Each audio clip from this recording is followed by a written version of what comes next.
राजा दशरथ के पुत्र राम नहीं थे? जानिए कौन थे राजा दशरथ के असली पुत्र।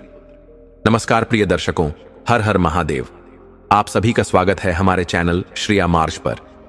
दर्शक बंधु, जिसे आप राम कहते हैं, क्या वह वाकई दशरथ के पुत्र थे? कहते हैं इतिहास वह नहीं होता जो किताबों में लिखा हो, बल्कि वह होता है जिसे छुपाया गया हो।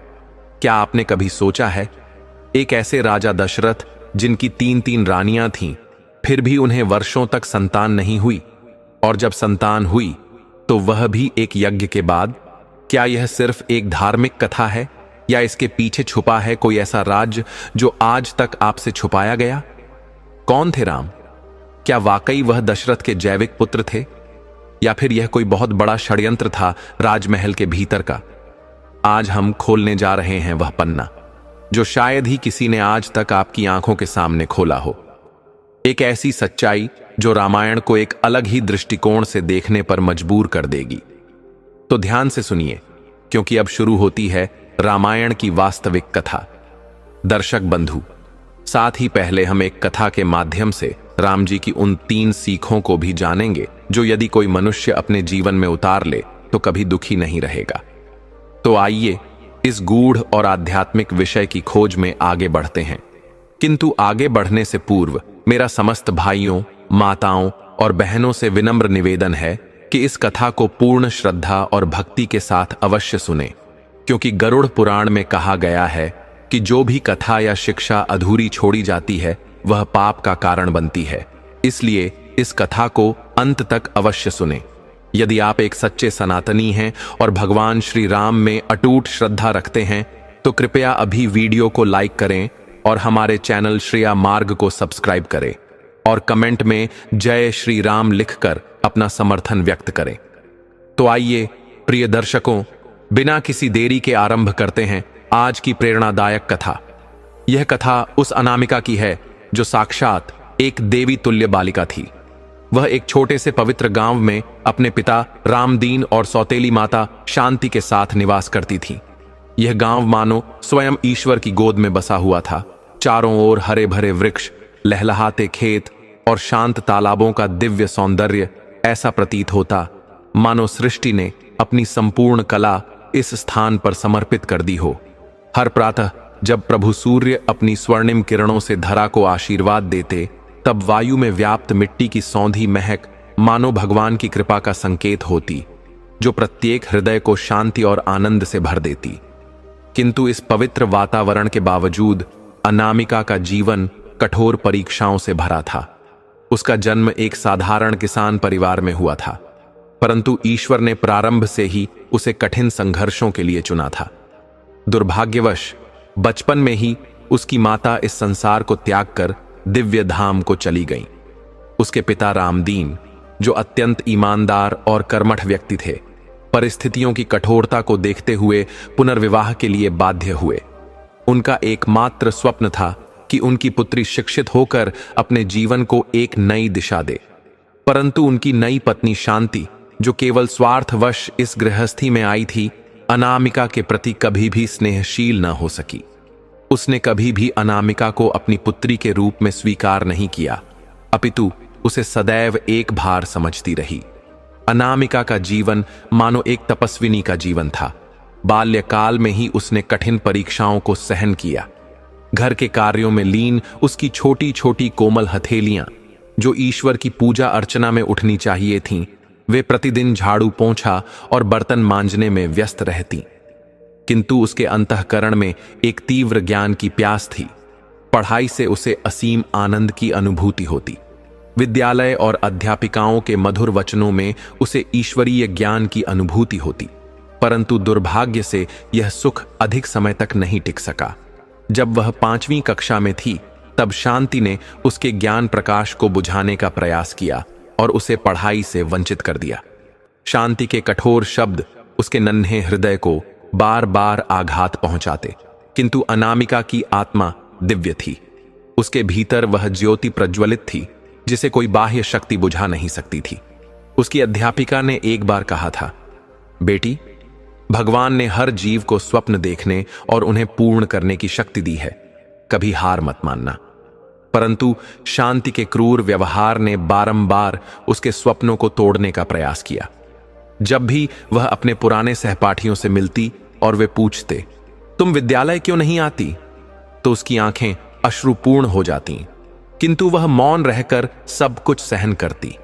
अनामिका का निवास एक साधारण कच्चा घर था, जिसकी मिट्टी की दीवारें वर्षा में सीलन से। प्रत्येक रात्रि जब सब अपने विश्राम में होते, तब वह खिड़की के पास बैठकर चंद्रमा और तारों की ओर निहारती।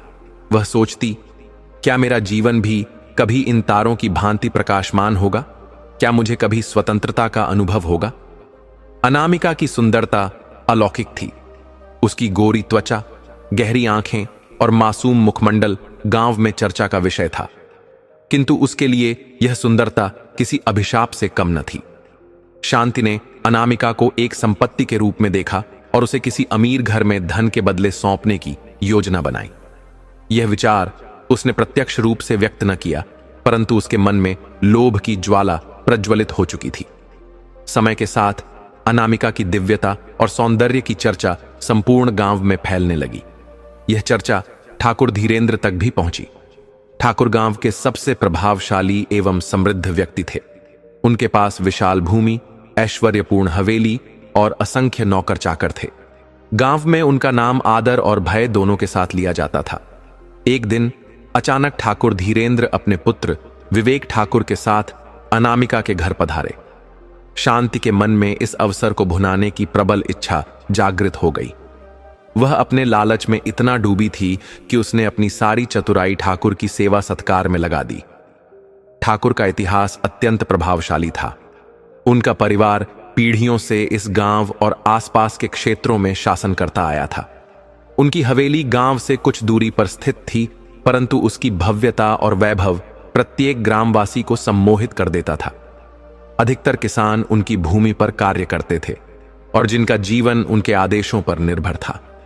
गांव वाले ठाकुर की शक्ति और प्रभाव से भयभीत रहते थे, क्योंकि उनकी अवज्ञा करने वालों को भयंकर परिणाम भुगतने पड़ते थे।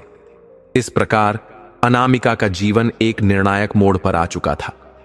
उसकी नियति क्या होगी? क्या उसकी तपस्या रंग लाएगी? क्या ईश्वर की कृपा से उसे उसका अधिकार प्राप्त होगा? यह रहस्य काल चक्र में छिपा था, किंतु ईश्वरीय न्याय अवश्य ही एक दिन प्रकट होगा। धीरेंद्र ठाकुर का पुत्र विवेक ठाकुर अपने पिता से भी अधिक कठोर और अहंकारी था। उसकी गहरी रहस्यमयी आंखें और निर्दय स्वभाव गांव वालों के हृदय में भय उत्पन्न करते थे। महिलाओं के प्रति उसके अनुचित व्यवहार की कहानियां पूरे गांव में फैली हुई थीं, लेकिन ठाकुर परिवार की शक्ति के आगे कोई भी विरोध करने की हिम्मत नहीं जुटा पाता था। उसके स्वभाव में एक अजीब सी निर्ममता थी, मानो वह हर वस्तु को अपनी संपत्ति मानने का अभ्यस्त हो। उस दिन जब धीरेंद्र ठाकुर अनामिका के घर पहुंचे, उनकी चमचमाती गाड़ी और उनके साथ आई अन्य 3 गाड़ियां उनके प्रभाव और शक्ति का प्रदर्शन कर रही थीं। गांव में सन्नाटा छा गया। लोग दरवाजों और खिड़कियों से झांक कर इस दृश्य को देख रहे थे। अनामिका उस समय रसोई में काम कर रही थी, जबकि शांति बरामदे में बैठी थी। जैसे ही गाड़ियों की आवाज आई, शांति का हृदय उत्साह और लालच से भर गया। उसने तुरंत अपने दुपट्टे को ठीक किया और दरवाजे की ओर बढ़ी। दरवाजा खोलते ही ठाकुर साहब को देखकर शांति ने आदर पूर्वक कहा, आइए ठाकुर साहब, यह घर तो आपके चरणों की राह देख रहा था। ठाकुर ने हल्की मुस्कान दी और गंभीरता के साथ अंदर आए। उनकी आंखों की चमक किसी के भी मन में भय उत्पन्न कर सकती थी। शांति ने तत्परता से उन्हें खाट पर बैठने का निमंत्रण दिया और जोर से आवाज लगाई, अनामिका, जल्दी से ठंडा पानी लेकर आ। अनामिका ने बिना कुछ पूछे रसोई से पानी लाने की तैयारी की, लेकिन उसका मन बेचैन था। वह समझ नहीं पा रही थी कि इतने प्रभावशाली लोग उनके साधारण घर क्यों आए थे। जब वह पानी लेकर ठाकुर साहब के पास पहुंची तो सिर झुकाकर आदरपूर्वक गिलास रखा। उसी क्षण धीरेंद्र ठाकुर की नजरें अनामिका पर ठहर गईं। उसकी सौम्यता और अलौकिक सुंदरता ने उन्हें स्तब्ध कर दिया। वह जिस मासूमियत और पवित्रता की कल्पना कर रहे थे, अनामिका उससे भी कहीं अधिक थी। उन्होंने धीरे से गिलास उठाया, लेकिन उनकी आंखें अनामिका से हटी नहीं। वहीं उनके बेटे विवेक की नजरों में कुछ और ही भाव थे, एक अजीब सा अहंकार और अधिकार जताने वाली निर्दयता। वह जानता था कि जो वह चाहता है उसे पाना उसकी आदत है, और अब अनामिका भी बस एक और वस्तु थी जिसे वह अपनी संपत्ति बनाना चाहता था। शांति, जो पहले ही समझ चुकी थी कि ठाकुर का यहां आना किसी साधारण कारण से नहीं है, बहुत चतुराई से वार्तालाप की दिशा तय करने लगी। उसने मधुर स्वर में कहा, ठाकुर साहब, आपका हमारे घर आना हमारे लिए सौभाग्य की बात है। आपके चरणों से हमारा आंगन पवित्र हो गया है। अब तो हमारी किस्मत बदलनी तय है। धीरेंद्र ठाकुर ने गंभीरता से कहा, तुम्हारी बेटी अनामिका बहुत सुंदर है शांति। मैं चाहता हूं कि उसका रिश्ता मेरे बेटे विवेक के साथ हो। शांति की आंखों में लालच की चमक भर गई। उसने अपनी प्रसन्नता छिपाने का प्रयास करते हुए कहा, ठाकुर साहब, यह तो हमारे लिए गर्व की बात होगी, लेकिन उसने वाक्य अधूरा छोड़ दिया ताकि ऐसा लगे कि वह सोच समझकर निर्णय ले रही है। धीरेंद्र ठाकुर उसकी चालाकी समझ गए। वह हल्के से मुस्कुराए और बोले, शांति, अगर तुम्हारी बेटी हमारे परिवार में आ गई तो तुम्हारी सारी परेशानियां समाप्त हो जाएंगी। मैं तुम्हें 2 लाख रुपए दूंगा। इन पैसों से तुम्हारा पूरा जीवन बदल सकता है। शांति का हृदय तेजी से धड़कने लगा। 2 लाख रुपये उसके लिए किसी स्वप्न से कम नहीं थे। उसकी आंखों में लोभ स्पष्ट दिख रहा था, किंतु उसने संयम रखते हुए कहा, ठाकुर साहब, आप सही कह रहे हैं, लेकिन मेरी बेटी बहुत मासूम है। वह इन सब बातों को नहीं समझेगी। धीरेंद्र ने उसकी बात बीच में ही काट दी। तुम्हें उसकी चिंता करने की आवश्यकता नहीं। हमारे घर में वह रानी की तरह रहेगी। उसे किसी भी चीज की कमी नहीं होगी। बस तुम्हारी हामी चाहिए। अब तक चुप बैठे विवेक की आंखों में गुस्सा और असंतोष स्पष्ट था। वह अनामिका को अपने तरीके से पाना चाहता था, बिना किसी परंपरा या विवाह के बंधन में बंधे। उसके लिए यह सब औपचारिकता थी। वह केवल अधिकार चाहता था। शांति के मन में अब कोई संशय नहीं था। 2 लाख रुपये उसकी पूरी जिंदगी बदल सकते थे। उसने अनामिका के भविष्य की चिंता किए बिना अपने स्वार्थ को सर्वोपरि रखा। उसके विचारों में केवल यह चल रहा था कि इन पैसों से वह एक बड़ा घर बना सकती है, समाज में सम्मान पा सकती है। उसने थोड़ा नाटक करते हुए कहा, ठाकुर साहब, हम गरीब लोग हैं। हमें इस बारे में सोचने का थोड़ा समय चाहिए। धीरेंद्र ठाकुर ने समझते हुए कहा, ठीक है, सोच लो, लेकिन अधिक समय मत लेना। मैं चाहता हूं कि विवाह 1 सप्ताह में हो जाए। तुम्हें पैसे मिल जाएंगे। बस यह ध्यान रखना कि अनामिका आज से बाहर न जाए। हमें नहीं चाहिए कि उसकी सुंदरता पर किसी और की नजर पड़े। शांति ने सिर हिलाते हुए हामी भर दी। उसकी आंखों में प्रसन्नता और लोभ स्पष्ट था। मन ही मन उसने सोचा, यदि मैंने 2 लाख की जगह 4 लाख मांगे होते तो शायद वह भी दे देते। अनामिका को इस बारे में कुछ भी झांत नहीं था। जब ठाकुर साहब और उनके लोग चले गए तो शांति ने उसे पास बुलाया और कहा, अब से तुम घर से बाहर नहीं जाओगी और आज से कोई काम भी नहीं करना पड़ेगा। तुम्हारे लिए एक बहुत बड़ा रिश्ता आया है। अनामिका ने विस्मय से पूछा, रिश्ता किसका? शांति ने मुस्कुराते हुए उत्तर दिया, धीरेंद्र ठाकुर के बेटे विवेक का। वह बहुत अमीर है। तुम्हें बस आराम से रहना होगा, कोई काम नहीं करना पड़ेगा। यह सुनकर अनामिका स्तब्ध रह गई। उसने कभी कल्पना भी नहीं की थी कि उसका जीवन इस प्रकार परिवर्तित हो जाएगा। उसका मन घबराहट और असमंजस से भर गया, किंतु उसने कुछ नहीं कहा। उसे यह सब समझने में समय लग रहा था।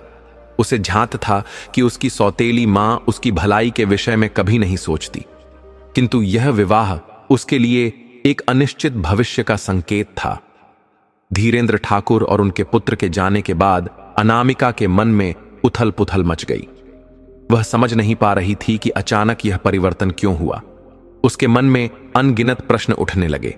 इतने बड़े लोग हमारे जैसे गरीबों के घर क्यों आए? क्या मैं अब कभी स्वतंत्र रह पाऊंगी? उसने खिड़की से बाहर झांका।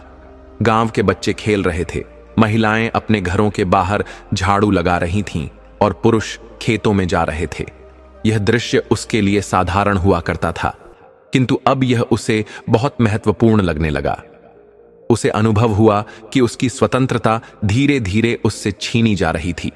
उसके मन में एक ही विचार गूंज रहा था, क्या यह वही जीवन है जिसका मैंने कभी स्वप्न देखा था? रात के अंधकार में जब सारा संसार विश्राम की शरण में था, अनामिका अपने बिस्तर पर अकेली बैठी थी। उसके हृदय में विचारों का एक भंवर उठ रहा था। बचपन की स्मृतियां उसके मानस पटल पर जीवंत हो उठीं। वह निश्चल निष्कपट समय जब वह अपने मित्रों संग निर्भीकता से खेला करती थी, बिना किसी चिंता के विद्यालय जाया करती थी, और उसके पिता रामदीन हर क्षण उसे प्रसन्न रखने का प्रयास करते थे। किंतु अब समय ने करवट ले ली थी। भाग्य के चक्र ने सब कुछ परिवर्तित कर दिया था। उधर शांति अपने मन में एक नवीन स्वप्न संजो रही थी। 2 लाख रुपए, यह उसके लिए किसी दिव्य वरदान से कम न था। अब उसे किसी की चिंता नहीं थी, न ही कोई भय। उसने मन ही मन कल्पना की, एक भव्य भवन, नवीन वस्त्र और समाज में एक विशिष्ट स्थान। किंतु क्या उसने एक क्षण को भी सोचा कि अनामिका इस बंधन से प्रसन्न होगी या नहीं? नहीं, उसके लिए संपत्ति ही सर्वस्व थी। इस परिवर्तन से अनभिज्ञ अनामिका संशय में थी। शांति के चेहरे की असामान्य प्रसन्नता उसे विचलित कर रही थी। वहीं ठाकुर की विशाल हवेली में विवेक अपने कक्ष में बैठा था। उसकी दृष्टि में एक विचित्र चमक थी, एक ऐसी ज्वाला जिसमें लोभ, अहंकार और क्रूरता का संचार था। उसके लिए अनामिका कोई पवित्र आत्मा नहीं, मात्र एक चुनौती थी। मेरे पिता ने मुझे इस विवाह में बांधने का प्रयत्न किया, किंतु अनामिका केवल एक स्त्री नहीं, एक लक्ष्य है जिसे मुझे अपने अनुसार प्राप्त करना होगा, उसने मन में ठान लिया। हवेली में विवाह की तैयारियां प्रारंभ हो चुकी थीं। नौकर चाकर निरंतर सेवा में संलग्न थे, मानो यह कोई राजकीय आयोजन हो। ठाकुर धीरेन्द्र ने यह सुनिश्चित किया था कि यह विवाह संपूर्ण ग्राम के लिए एक अनुपम उदाहरण बने। गांव के बाहर एक भव्य मंडप तैयार किया जा रहा था। पकवानों की सुगंध वातावरण में व्याप्त थी और ग्रामवासी हर्षोल्लास से परिपूर्ण थे। किंतु अनामिका का हृदय एक अनजान भय से ग्रसित था। एक सायं जब वह अपने कक्ष में निःशब्द बैठी थी, उसके पिता रामदीन ने धीरे से उसके सिर पर हाथ रखा। उनके नेत्रों में एक पिता का प्रेम और असहायता झलक रही थी। बेटी, मैं जानता हूं यह सब अचानक हुआ है और तुझे यह विचित्र लग रहा होगा, किंतु मैं सदैव तेरे साथ हूं। यदि तुझे कोई कष्ट हो तो मुझे बताना। अनामिका ने अपने पिता की ओर देखा, किंतु शब्द उसके होंठों तक नहीं आ सके। अश्रु छलक पड़े और रामदीन ने उसे स्नेह से गले लगा लिया। वे अपनी पुत्री की निर्मलता और संवेदनशीलता से परिचित थे, किंतु वे इस कठोर संसार की निष्ठुर वास्तविकता से उसे बचाने में असमर्थ थे।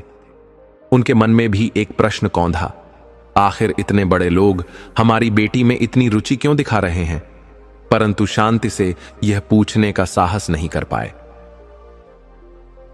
रात्रि का अंधकार और गहराया। अनामिका बिस्तर पर लेटी, किंतु विचारों के समुद्र में गोते लगा रही थी। जैसे ही उसने आंखें मूंदी, एक भयावह स्वप्न ने उसे घेर लिया। वह स्वयं को एक भव्य पंडाल में खड़ा पाती है, जहां आनंदोत्सव चल रहा है। चारों ओर हर्षध्वनि, ढोल नगाड़ों की गूंज और रंग बिरंगे परिधान में सजे लोग, परंतु उसके चरण जंजीरों से जकड़े हुए थे। वह मुक्त होने का प्रयास करती, किंतु कोई अदृश्य शक्ति उसे रोक लेती। वह पुकारती, मुझे जाने दो, परंतु कोई उसे सुन नहीं पाता। तभी विवेक ठाकुर की तीव्र दृष्टि उस पर पड़ती है। वह उसकी ओर ऐसे बढ़ता है जैसे कोई शिकारी अपने शिकार की ओर। अनामिका भयभीत हो भागना चाहती है, किंतु जंजीरें उसे रोक लेती हैं। विवेक उसे पकड़ लेता है और तभी उसकी नींद टूट जाती है। हृदय तीव्र गति से धड़क रहा था, देह पसीने से भीग चुकी थी। यह स्वप्न मात्र नहीं था, यह उसके भय और अनिश्चितता का प्रतीक था। उसे आभास हो गया था कि यह विवाह उसके जीवन का निर्णायक मोड़ होगा और वह इसके लिए तैयार नहीं थी। वहीं शांति अपनी योजनाओं को मूर्त रूप देने में व्यस्त थी। उसके लिए यह अवसर अत्यंत मूल्यवान था। सोने के गहने, धन और समाज में ऊंचा स्थान। उसने अपने पति रामदीन से अधिक वार्तालाप नहीं किया, क्योंकि वह जानती थी कि रामदीन विरोध कर सकते हैं। उसने केवल इतना कहा, शादी की तैयारियां प्रारंभ करो और अनामिका को भी इसमें संलग्न करो। अनामिका, जो अभी भी अपने कक्ष में गुमसुम बैठी थी, मां की पुकार सुनकर आई। जब उसे झांत हुआ कि विवाह इतनी शीघ्रता से संपन्न होने जा रहा है, वह अचंभित रह गई। मां, इतनी जल्दी क्यों? उसने भयभीत स्वर में पूछा। तुझे प्रश्न पूछने की आवश्यकता नहीं। जो हम कह रहे हैं वही करना होगा। विवाह अगले सप्ताह है। शांति की वाणी कठोर थी, किंतु उसके नेत्रों में विजय की चमक थी। अनामिका के लिए यह क्षण अत्यंत कष्टप्रद था। वह इस विवाह के लिए मानसिक रूप से तैयार नहीं थी। विवेक ठाकुर के विषय में उसे कुछ झांत न था और उसके भीतर अज्ञात भय जन्म ले रहा था। जब उसने पहली बार विवेक को देखा था, उसकी दृष्टि में जो चमक थी वह किसी प्रेम की नहीं, बल्कि अधिकार और स्वामित्व की थी। रात्रि में जब वह पुनः बिस्तर पर लेटी, उसे नींद नहीं आई। मन में असंख्य प्रश्न उमड़ रहे थे। क्या यह विवाह उचित है? क्या यह पुरुष मुझे समझ पाएगा? किंतु उत्तर कोई नहीं था। उसका जीवन जैसे किसी अदृश्य बंधन में जकड़ा जा रहा था और वह चाहकर भी उससे मुक्त नहीं हो पा रही थी। अगली प्रातः विवाह की तैयारियां और भी तीव्र गति से प्रारंभ हो गईं। शांति ने संपूर्ण ग्राम को आमंत्रित करना आरंभ कर दिया था।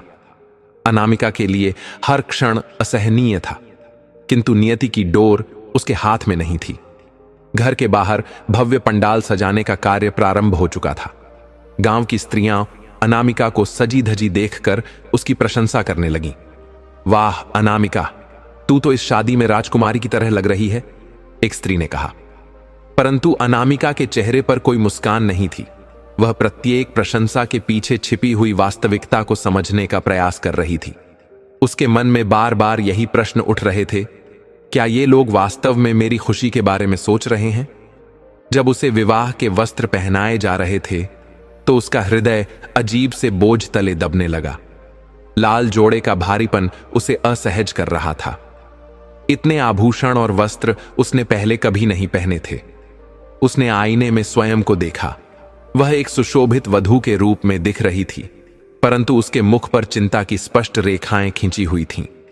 उसकी आंखों में आनंद नहीं था, अपितु भय और असमंजस की गहराई झलक रही थी। शांति ने उसे डांटते हुए कहा, तू यह कैसा मुंह बना रही है? तुझे पता भी है तेरे भाग्य कितने बड़े हैं। धीरेंद्र ठाकुर के घर जा रही है, वहां तुझे किसी चीज की कमी नहीं होगी। अनामिका मौन रही। उसे कुछ भी कहने की इच्छा नहीं हुई। वह जानती थी कि उसकी मां उसकी भावनाओं को कभी नहीं समझेगी। ठाकुर के घर भी विवाह की तैयारियां जोरों पर थीं, परंतु विवेक ठाकुर इन तैयारियों को लेकर उत्साहित नहीं था। वह इस विवाह को मात्र एक औपचारिकता मान रहा था। उसके मन में विवाह को लेकर कोई विशेष उमंग नहीं थी। वह इसे एक ऐसा बंधन समझता था जो उसकी स्वतंत्रता छीन सकता था। उसने अपने मित्रों से कहा, यह शादी तो बस एक दिखावा है, मेरे लिए इसका कोई महत्व नहीं। मुझे बस अनामिका चाहिए और उसे पाने का यही एक तरीका है। विवेक के मन में अनामिका के प्रति कोई वास्तविक प्रेम नहीं था। वह उसे केवल एक स्त्री के रूप में देखता था, जिसे वह अपने स्वामित्व में लेना चाहता था। विवाह उसके लिए सिर्फ एक सामाजिक औपचारिकता थी, जो उसे परिवार और समाज के दबाव में करनी पड़ रही थी। जैसे जैसे विवाह का दिन निकट आने लगा, शांति ने अनामिका को विदाई की तैयारियों में भी संलग्न कर दिया। अनामिका के लिए यह सब अत्यंत विचित्र था। उसे अपने पिता रामदीन की बहुत याद आ रही थी। वह जानती थी कि उसके पिता इस विवाह से प्रसन्न नहीं थे, किंतु वे असहाय थे। एक दिन रामदीन ने फिर से अनामिका से कहा, बेटी, यदि तुझे कुछ भी ठीक नहीं लग रहा हो तो मुझे बता देना, मैं कुछ भी करने को तैयार हूं। अनामिका ने अपने पिता की ओर देखा, किंतु उसने कोई उत्तर नहीं दिया। वह समझ चुकी थी कि उनके पास इस परिस्थिति से बाहर निकलने का कोई उपाय नहीं था। उसकी विदाई की तैयारियां भी आरंभ हो चुकी थीं। गांव की स्त्रियां उसे घेरे हुए बैठी थीं और उसे सजाने संवारने में लगी थीं। अनामिका को यह सब अत्यंत अप्रिय प्रतीत हो रहा था। उस रात जब वह सोने का प्रयास कर रही थी, उसे एक और स्वप्न आया। उसने स्वयं को एक अंधकारमय कक्ष में कैद पाया। कमरे की दीवारें श्याम और ठंडी थीं। वह बार बार द्वार खोलने का प्रयास कर रही थी, किंतु द्वार बंद था। तभी उसे विवेक ठाकुर की कठोर आवाज सुनाई दी, तू इस कमरे से कभी बाहर नहीं निकल सकेगी। अनामिका ने द्वार पीटने का प्रयास किया, किंतु उसकी चीखें किसी तक नहीं पहुंची। अचानक उसे अनुभव हुआ कि उसकी बेड़ियां और कस गई हैं। वह हांफते हुए जाग उठी। उसकी सांसें तीव्र गति से चल रही थीं। उसे यह समझ नहीं आ रहा था कि यह स्वप्न था या वास्तविकता। उसके हृदय में यह भय बैठ चुका था कि यह विवाह उसके लिए एक कारावास सिद्ध होगा। विवाह का शुभ दिन आ पहुंचा था। संपूर्ण गांव में इस विवाह की चर्चा थी। अनामिका के घर में प्रातः से ही चहल पहल थी। हर ओर उल्लास, गहनों की चमक, रंग बिरंगे वस्त्र और शहनाई की मधुर ध्वनि गूंज रही थी। किंतु इस समस्त उत्सव के बीच अनामिका का हृदय धड़क रहा था। वह अपने कक्ष में अकेली बैठी थी। उसकी आंखों में चिंता और अनिश्चितता स्पष्ट दृष्टिगोचर हो रही थी। गांव के अनेकों लोग विवाह की तैयारियों में सहायता कर रहे थे। स्त्रियां अनामिका को साज श्रृंगार में संलग्न थीं। उसे सर्वाधिक आकर्षक रूप देने का प्रयास कर रही थीं। परंतु अनामिका का मन इन सभी तैयारियों से दूर था। वह बार बार अपने भविष्य के विषय में विचार कर रही थी। क्या मैं सच में इस विवाह के लिए तैयार हूं? उसने स्वयं से यह प्रश्न किया। स्त्रियों ने उसे लाल रंग का एक अत्यंत भारी लहंगा पहनाया जो स्वर्ण आभूषणों से अलंकृत था। उसके मस्तक पर एक चमचमाता हुआ मांग टीका सुशोभित था और नासिका में एक बड़ी सी नथ थी जो उसकी सौंदर्य वृद्धि कर रही थी। उसकी आंखों में काजल और होठों पर हल्का गुलाबी रंग था जो उसकी मासूमियत को और अधिक गहराई प्रदान कर रहा था।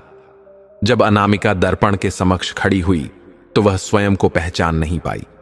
वह एक दिव्य वधू के समान लग रही थी, किंतु उसके मुख पर उल्लास के स्थान पर एक गहन विषाद छाया हुआ था।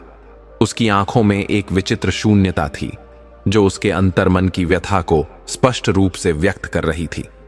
शांति ने उसकी ओर देखा और प्रसन्नतापूर्वक कहा, आज तू कितनी सुंदर लग रही है। धीरेंद्र ठाकुर भी गर्व अनुभव करेंगे कि उन्होंने तुझे अपनी बहू के रूप में चुना।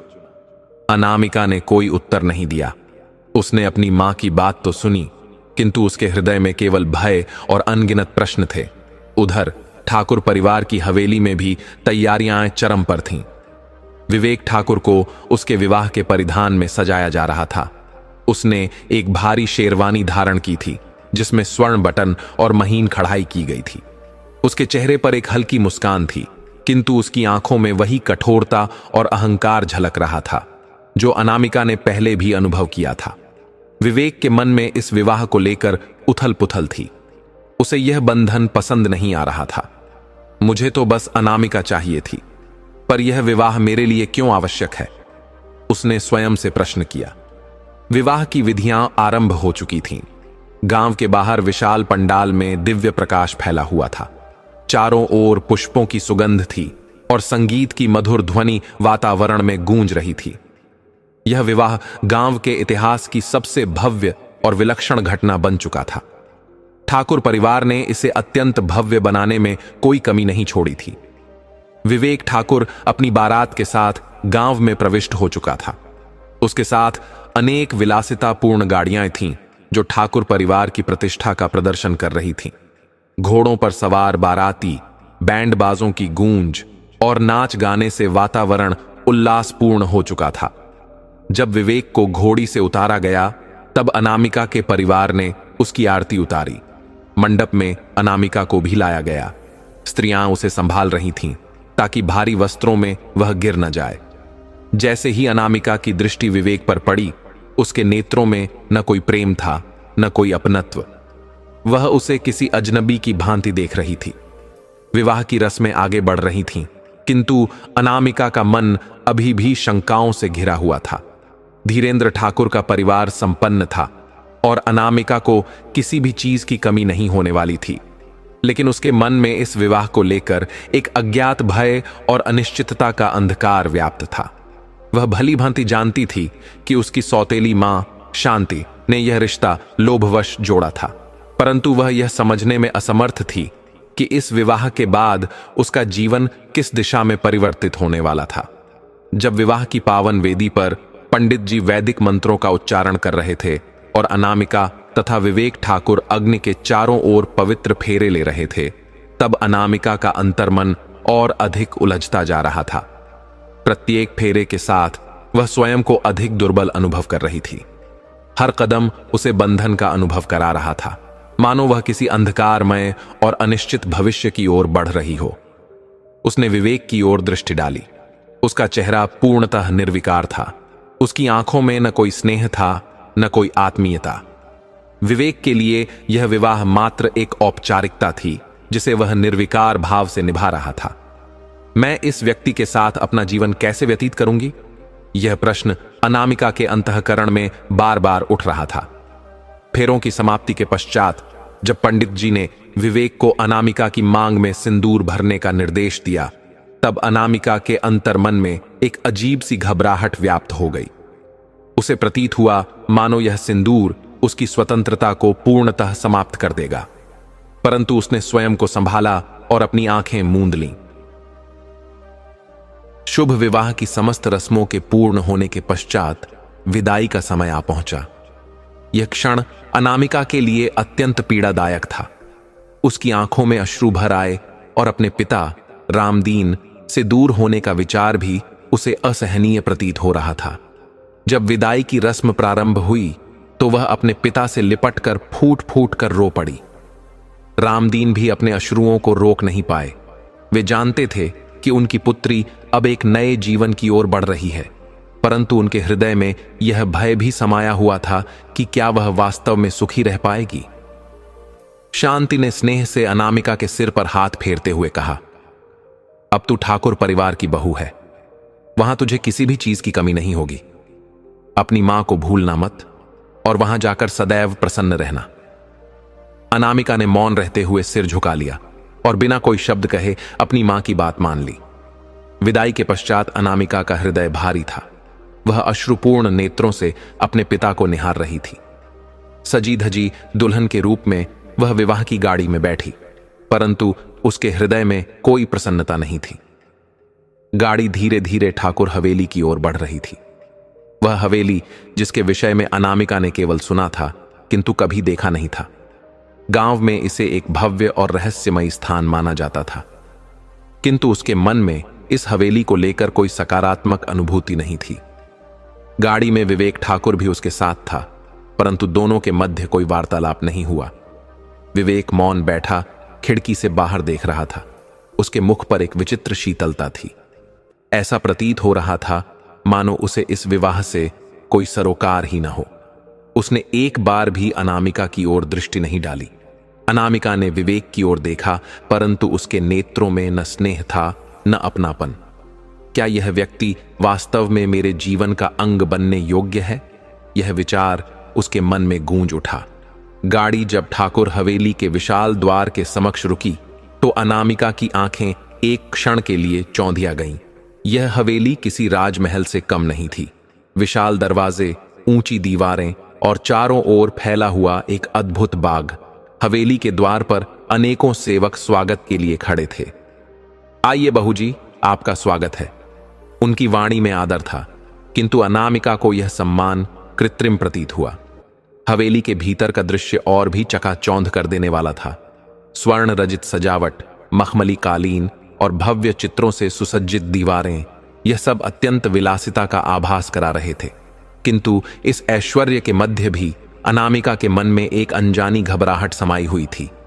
गृह प्रवेश की रस्मों के पश्चात अनामिका को ठाकुर परिवार के अन्य सदस्यों से मिलवाया गया। उसके लिए यह संसार सर्वथा नवीन था, परंतु उसके हृदय में अब भी एक अज्ञात भय व्याप्त था। विवेक ठाकुर का व्यवहार अब भी निर्विकार था। उसने अनामिका से कोई संवाद नहीं किया, न ही उसकी ओर विशेष ध्यान दिया। क्या विवेक को इस विवाह के लिए बाध्य किया गया है? यह प्रश्न बार बार अनामिका के मन में उठ रहा था। रात्रि के अंधकार में जब अनामिका अपने कक्ष में अकेली थी, तब उसका मन भय से भर उठा। उसका अंतर्मन व्यथित था। उसने विवेक ठाकुर की आंखों में जो निष्ठुरता देखी थी, उसे स्मरण कर उसके भीतर एक अनजाना डर समाने लगा। रात्रि के सन्नाटे में जब वह करवटें बदल रही थी, उसे हवेली के बाहर से कुछ अजीबोगरीब ध्वनियां सुनाई देने लगीं। अचानक उसे लगा जैसे कोई उसके कक्ष के बाहर घूम रहा हो। उसने धीरे से दरवाजा खोला और बाहर झांका। नौकर चाकर बाहर खड़े थे, परंतु उनके चेहरे पर एक गंभीरता और रहस्यमयता झलक रही थी। वे आपस में कुछ फुसफुसा रहे थे, परंतु अनामिका उनके शब्दों का अर्थ समझने में असमर्थ थी। क्या यह हवेली सचमुच वैसी ही रहस्यमयी थी जैसी उसने सुनी थी? क्या उसका भविष्य इस हवेली में सुरक्षित था? अनामिका के हृदय में अनगिनत प्रश्न उठ रहे थे, परंतु उत्तर कहीं भी दृष्टिगत नहीं हो रहा था। अनामिका ने स्वयं को समझाने का प्रयास किया कि शायद यह सब उसके मन का वहम मात्र है, किंतु उसका हृदय अब भी किसी अज्ञात भय से व्याकुल था। उसे यह अनुभव होने लगा कि इस विशाल और रहस्यमयी हवेली में अवश्य कुछ ऐसा था जिसे उससे छिपाया जा रहा था।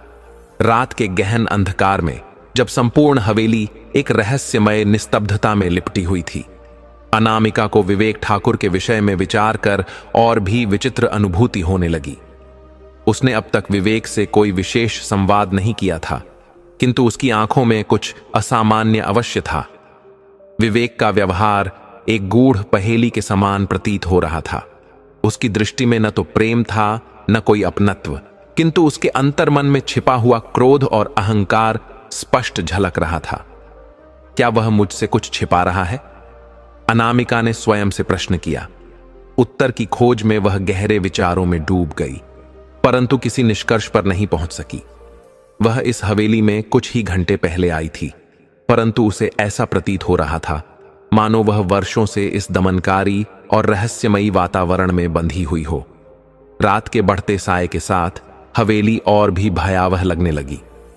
हवेली की पुरानी दीवारों पर टंगे चित्र, अंधेरे कोनों से आती धीमी फुसफुसाहटें और हवा के साथ खिड़कियों का हिलना, यह सब अनामिका के भीतर एक अनजाने भय को जन्म दे रहा था। वह अपने बिस्तर पर बैठी रही, परंतु उसकी आंखों से नींद कोसों दूर थी।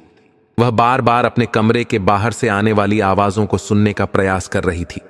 कभी कभी उसे गलियारों में किसी की धीमी पदचाप सुनाई देती। क्या इस हवेली में कुछ ऐसा है जो मुझसे छिपाया जा रहा है? उसने स्वयं से पूछा। हवेली के विशाल किवाड़ों से गुजरने वाली हवा की साइं साइं उसे और अधिक भयभीत कर रही थी। विवेक ठाकुर का व्यवहार अब तक उसके लिए एक रहस्य बना हुआ था। विवाह के पश्चात से ही उसने अनामिका से कोई विशेष वार्तालाप नहीं किया था। वह सदैव मौन और गंभीर रहता था, मानो यह विवाह उसके लिए कोई महत्व ही न रखता हो। अगली सुबह जब अनामिका जागी तो उसने देखा कि विवेक कमरे में नहीं था। उसने सोचा कि संभवतः वह हवेली के किसी अन्य भाग में होगा, किंतु उसे स्मरण हुआ कि रात को भी विवेक बहुत देर से आया था और बिना कोई शब्द कहे सो गया था। यह व्यक्ति मुझसे संवाद क्यों नहीं करता? अनामिका ने सोचा। विवेक के इस व्यवहार ने उसे और भी अधिक असहज कर दिया। उस दिन अनामिका को ठाकुर परिवार के अन्य सदस्यों से मिलने का अवसर मिला। हवेली में धीरेन्द्र ठाकुर के अतिरिक्त कुछ और संबंधी भी थे जो इस भव्य भवन में निवास करते थे। अनामिका ने प्रत्येक से शिष्टाचारवश भेंट की, परंतु उनकी दृष्टियों में भी कुछ अजीब था। हवेली की एक वृद्ध नौकरानी जिसका नाम कमला था, अनामिका के समीप आई। उसकी झुर्रियों भरी आंखों में एक अजीब चमक थी जो अनामिका को विचलित कर रही थी। कमला ने धीमे स्वर में कहा, बहू रानी, इस हवेली में बहुत से रहस्य छिपे हैं। यहां सब कुछ वैसा नहीं है जैसा प्रतीत होता है। अनामिका चौंक उठी। क्या कहना चाह रही हो कमला? कमला ने धीरे से इशारा किया और फुसफुसाते हुए कहा, इस हवेली में जो दिखता है उस पर कभी विश्वास मत करना, बहुत कुछ छिपा हुआ है। उसकी रहस्यमयी वाणी ने अनामिका के हृदय में एक गहरी दुविधा उत्पन्न कर दी। वह समझ नहीं पा रही थी कि कमला किस ओर संकेत कर रही थी, किंतु उसके शब्दों ने अनामिका के मन में संदेह उत्पन्न कर दिया। रात्रि में जब संपूर्ण हवेली निद्रा में थी, अनामिका ने निश्चय किया कि वह स्वयं इस हवेली के रहस्यों को खोजने का प्रयास करेगी। उसने धीरे से अपने कक्ष का द्वार खोला और गलियारों में चलने लगी। हवेली के विस्तृत गलियारे जटिल और रहस्यमयी थे। कहीं दीवारों पर रखे प्राचीन दीपक टिमटिमा रहे थे तो कहीं शाही कालीन पड़े थे। हवेली की ऊंची छतों को देखना भी कठिन था। चलते चलते वह हवेली के पिछले भाग में पहुंची, जहां अत्यंत धुंधली रोशनी थी। वहां उसे एक विशाल लकड़ी का द्वार दिखाई दिया जो बहुत पुराना प्रतीत हो रहा था। उस पर एक बड़ा ताला जड़ा हुआ था। इस दृश्य को देख अनामिका का हृदय तीव्र गति से धड़कने लगा। यह द्वार क्यों बंद है? और यहां इतनी अंधकारमय स्थिति क्यों है? उसका अंतर्मन प्रश्नों से भर उठा। वह द्वार के समीप पहुंची और धीरे से उसकी कुंडी को खींचा। दरवाजा हल्की सी चरमराहट के साथ खुलने लगा, परंतु भीतर केवल गहरा अंधकार था। जैसे ही उसने और अधिक खोलने का प्रयास किया, अचानक उसे पीछे से किसी की पदचाप सुनाई दी। उसने शीघ्रता से दरवाजा बंद कर दिया और पीछे मुड़ी। वहां धीरेंद्र ठाकुर खड़े थे। उनकी दृष्टि तीव्र और गंभीर थी। उनकी आवाज में कठोरता थी। तुम यहां क्या कर रही हो? तुम्हें यह भाग देखने की अनुमति नहीं है। उनके स्वर में निष्ठुरता थी, जिससे अनामिका का हृदय भय से भर गया। वह समझ गई कि इस द्वार के पीछे अवश्य कोई ऐसा रहस्य था जिसे धीरेंद्र ठाकुर और उनका परिवार छिपा रहे थे। डरते हुए अनामिका ने कहा, मैं बस यहां घूम रही थी। मुझे झात नहीं था कि यहां आना वर्जित है। धीरेंद्र ठाकुर ने उसकी बात को अनसुना करते हुए गंभीर स्वर में कहा, यह स्थान हमारे परिवार के लिए विशेष है। यहां बिना अनुमति के कोई नहीं आता। यह सुनकर अनामिका के भीतर संदेह और भी गहरा हो गया, किंतु वह अधिक प्रश्न पूछने का साहस नहीं कर सकी। धीरेंद्र ठाकुर ने उसे संकेत दिया कि वह अपने कक्ष में लौट जाए।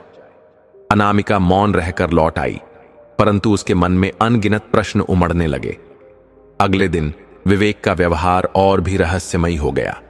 वह प्रातःकाल से ही हवेली में नहीं था और किसी ने यह नहीं बताया कि वह कहां गया था। अनामिका ने उससे संवाद स्थापित करने का प्रयास किया, परंतु विवेक ने उसे पूर्णतः अनदेखा कर दिया।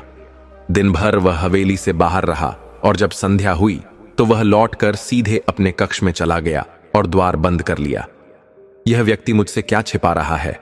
अनामिका ने सोचा। उस रात्रि उसने निश्चय किया कि अब वह मौन नहीं रहेगी।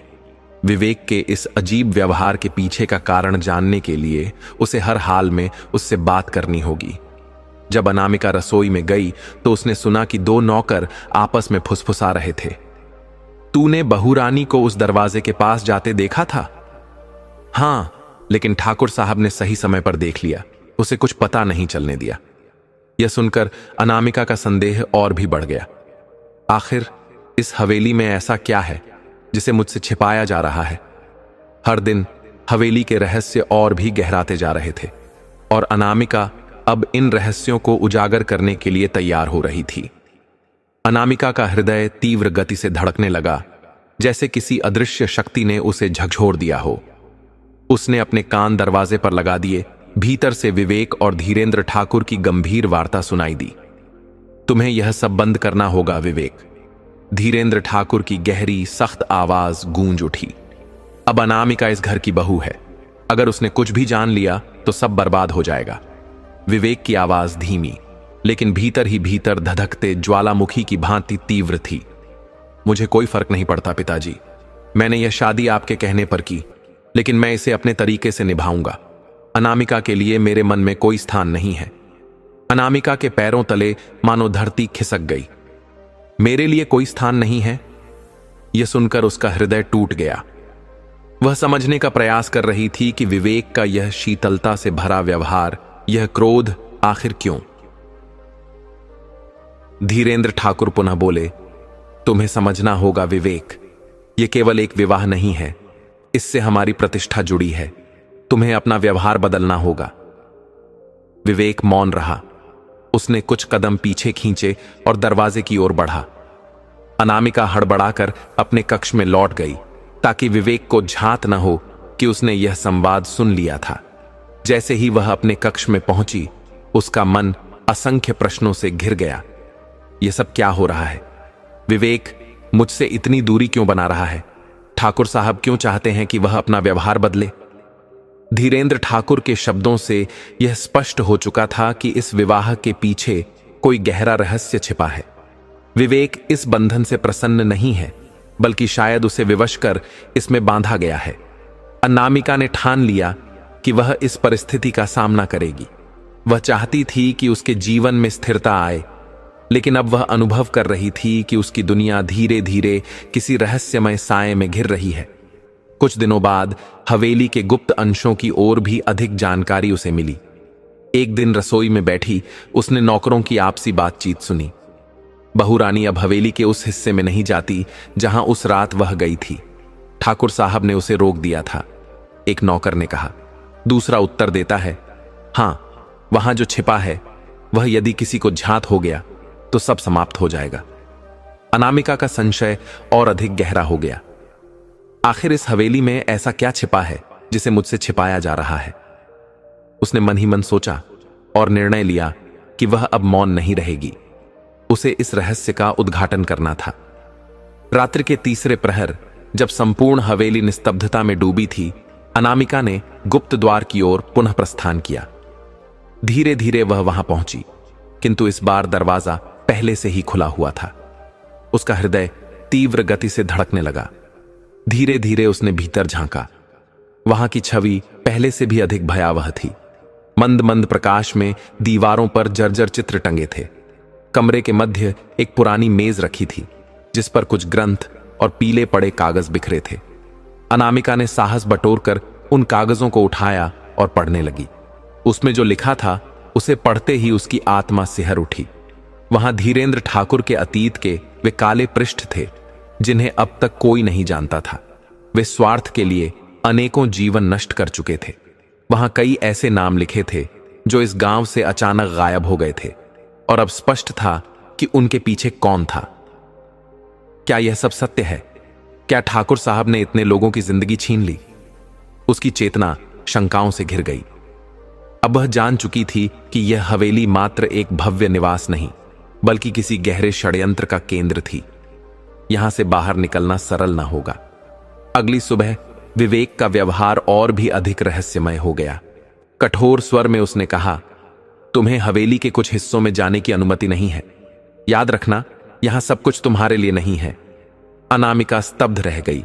उसने सोचा, विवेक मुझसे इतनी नफरत क्यों करता है? क्या वह भी धीरेंद्र ठाकुर के समान है? अब केवल एक ही मार्ग था, सत्य का उद्घाटन करना और इस बंधन से मुक्त होना। उसी दिन उसने हवेली के पुराने सेवकों से वार्तालाप करने का निश्चय किया। कमला, जो सबसे पुरानी नौकरानी थी, शायद कुछ बता सकती थी। एक सायं, जब संपूर्ण हवेली निस्तब्धता में डूबी थी, अनामिका ने उसे अपने पास बुलाया। कमला, इस हवेली में कुछ छिपा है ना? मुझे सच बताओ, उसने गंभीरता से पूछा। कमला कुछ क्षण चुप रही, फिर गहरी सांस भरते हुए बोली, बहू रानी, यह हवेली केवल ईंट और पत्थर से नहीं बनी। यहां कई लोगों की आहें और पीड़ा समाहित हैं। यहां जो दिखता है वह पूरा सत्य नहीं है। अनामिका चौंक गई। क्या मतलब? कमला ने उसे और निकट खींचते हुए धीरे से कहा, बहुत से लोग आए, लेकिन कुछ लौटे नहीं। ठाकुर साहब केवल धन और शक्ति से नहीं खेलते, उनके हाथों में अंधकार का नियंत्रण भी है। अनामिका को अब यह भान हो गया कि धीरेंद्र ठाकुर का अतीत गहन और भयावह है। अब वह निश्चित हो गई थी कि केवल हवेली नहीं, बल्कि इसका प्रत्येक पत्थर किसी बड़े रहस्य को ढक रहा था। लेकिन उसे लगा कि विवेक इस षड्यंत्र का सहभागी नहीं, बल्कि किसी कारणवश इसमें फंसा हुआ है। रात्रि के तृतीय प्रहर, जब पुनः नीरवता छाई थी, उसने उसी रहस्यमय कक्ष में जाने का निश्चय किया। वहां पहुंचकर उसने पुनः द्वार खोला। अंदर का दृश्य अब और अधिक अकल्पनीय था। दीवारों पर कुछ गूढ़ चिन्ह और चित्र टंगे थे। कमरे के मध्य एक विशाल संदूक था, जिसमें प्राचीन अभिलेख और ग्रंथ रखे थे। अनामिका ने कांपते हाथों से संदूक खोला। उसकी आंखें विस्मय और भय से फैल गईं। अब केवल एक प्रश्न उसके हृदय में उमड़ रहा था, क्या यह हवेली केवल एक घर है या फिर यहां कोई और ही सत्य छिपा हुआ है? अब अनामिका ने निश्चय कर लिया था, वह इस रहस्य की अंतिम गहराई तक जाएगी, चाहे इसके लिए उसे किसी भी संकट का सामना क्यों न करना पड़े। अनामिका ने धीरे से एक पुरानी किताब निकाली और उसके पन्ने पलटने लगी। किताब में ठाकुर परिवार के इतिहास का विस्तृत वर्णन था, लेकिन यह कोई साधारण इतिहास नहीं था। यह एक अंधकारमय गाथा थी, जिसमें सत्ता और भय का एक गहरा खेल छिपा हुआ था। किताब के पृष्ठों में ठाकुर परिवार के अतीत के कई काले राज दबे थे, जिनमें निर्दोष लोगों के साथ हुए अन्याय की छायाएं बसी थीं। जैसे जैसे अनामिका पढ़ती गई, उसकी आंखों के सामने एक भयावह सच्चाई प्रकट होने लगी। ठाकुर परिवार ने अपनी सत्ता और प्रभाव बनाए रखने के लिए कई मासूमों का बलिदान किया था। हवेली के पत्थरों में उन चीखों की गूंज आज भी समाई हुई थी। हर कोने में एक अनदेखा साया था, हर दीवार एक न सुनी गई कहानी कह रही थी। अनामिका को यह भी झांत हुआ कि विवेक ठाकुर इस षड्यंत्र का भाग नहीं था। वह इस अंधकार से दूर रहना चाहता था, लेकिन धीरेंद्र ठाकुर ने उसे इस बंधन में जकड़ लिया था।